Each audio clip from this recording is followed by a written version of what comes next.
Howdy! Welcome to Aspire Mountain Academy. I'm Professor Curtis, your instructor for this course in Introductory Statistics.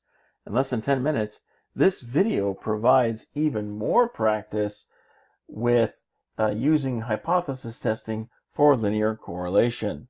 Let's get started.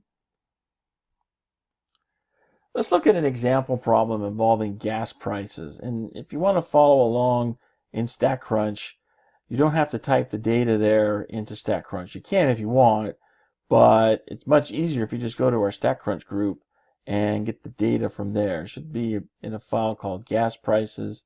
So you should be able to put that data into StatCrunch and then follow along as we answer these questions. What are our hypotheses? What's the test statistic? What's the p-value? And then at the 1% significance level, is there a linear correlation between regular and premium gas prices? And then finally, for those stations which post only the price of regular gas, can you use that price to get a good sense of the price of premium gas? Okay, let's go through these questions one at a time. So first up, we're asked about our hypotheses. Well, first we think about the claim being made. The claim being made is that, there's a linear correlation here. So that means that rho does not equal 0. Because if rho equals 0, there's no correlation. So some correlation, whether it's positive or negative, didn't specify. Therefore, could be either way. And that means rho does not equal 0. The null hypothesis, by definition, is a statement of equality. So here we're going to write out the null hypothesis. And then typically we get the alternative hypothesis from the claim. There's no semblance of equality here. It says not equal to. There's no equal to. There's no or equal to with another inequality sign. It's not equal to. So we just take that as our claim. Then rho does not equal 0 becomes our alternative hypothesis. So we've got a match here between our claim and our alternative hypothesis, and that not equal to sign says we have a two-tailed test. Now, what is the test statistic? Well, the test statistic we're going to get out of that parameter estimates table when we do our regression analysis in StatCrunch. So in StatCrunch, once your data is there, go to Stat, Regression, Simple Linear, and then enter your information in the options window. So typically that's just going to be the X and Y variable that you specify. And then you're just ready to hit compute. Don't have to worry about adjusting any of these other options here. Typically the default here is for a two-tailed test, and that's what most of your problems are going to be. So you don't have to worry about that. You're just going to leave that alone. Okay. The only thing you might need to change is, again, here on the slope, the alternative hypothesis for the slope. If you're conducting a one-tailed test, you'd want to change that inequality sign. But typically, most of your problems are going to be two-tailed tests, so you'll just leave that as is. Hit compute, and then in your results, just read the test statistic right there off the window. Okay. Again, you're looking at the slope in the parameter estimates table, and that test statistic here, 0.492. The p-value is going to be right next door to your test statistic, 0.6402. Keep in mind, this is the true test statistic.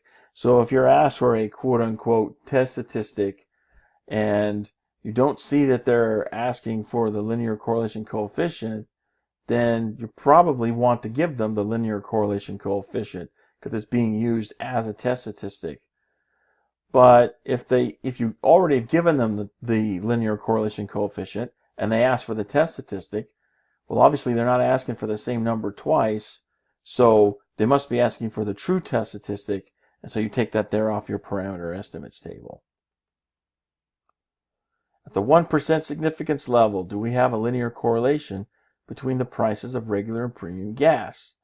Well, we're going to use the same criteria we've always used for resolving this question. So here's your results from StatCrunch, and we see our p-value here, 0.6402, much greater than our significance level of 1%. So we can't fit the area for the p-value inside the area for alpha. That means we're outside the region of rejection.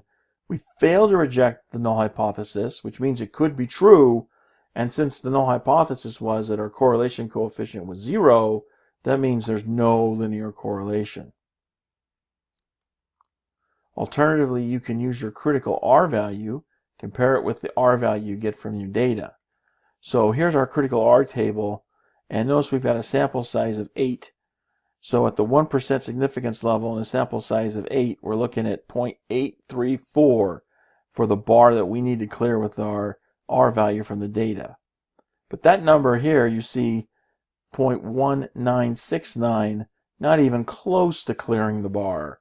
So therefore we conclude that there is no linear correlation. We get the same conclusion either way. So we don't have sufficient evidence to support the claim of a linear correlation between regular and premium gas prices. Kind of nice if there were a correlation, because then it'd be great for predictive purposes, but yeah, as the French say, c'est la vie. So last question we're asked, for those stations which post only the price of regular gas, can you use that price to get a good sense of the price of the premium gas? Well, based on the linear correlation that we found, no. And it makes even more sense when you put the data there on a scatter plot. Look at the wide spread you got in your data. I mean, this is why you have such a poor linear correlation coefficient, because you've got these data points up here that are pulling the line up this way, these data points down here that are pulling the line down this way, and then only one data point out here that's really having an effect of lifting the line up this way.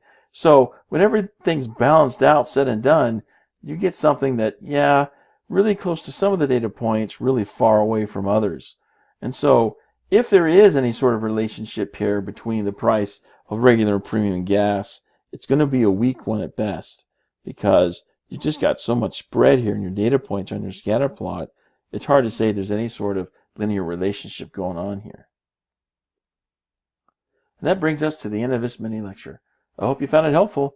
You can find more mini lectures for this and other courses at AspireMountainAcademy.com.